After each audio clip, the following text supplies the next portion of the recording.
Lørdags ettermiddag, klokka litt over 5. Roar ringte meg i panikk ned på hytta. Jeg måtte komme, han har storlaks på. Kanopadlere. Og mens han driver på med laksen, fer det noen kanopadlere forbi her.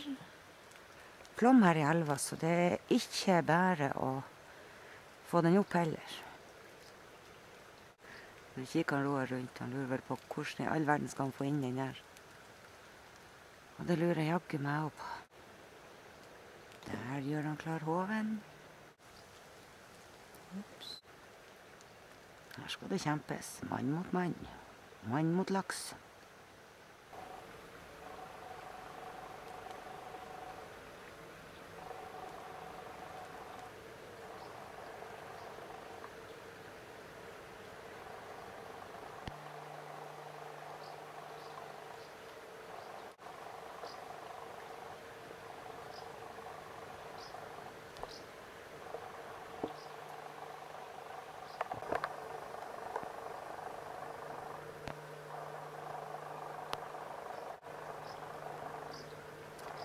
Nå har det gått 3 kvarter.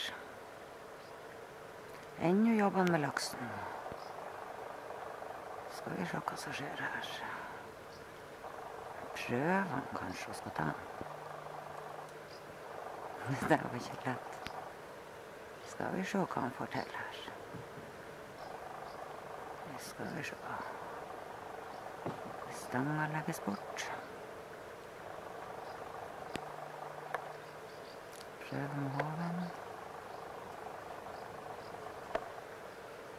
Skal vi se hva han får til her. Åh, ikke mest av mye.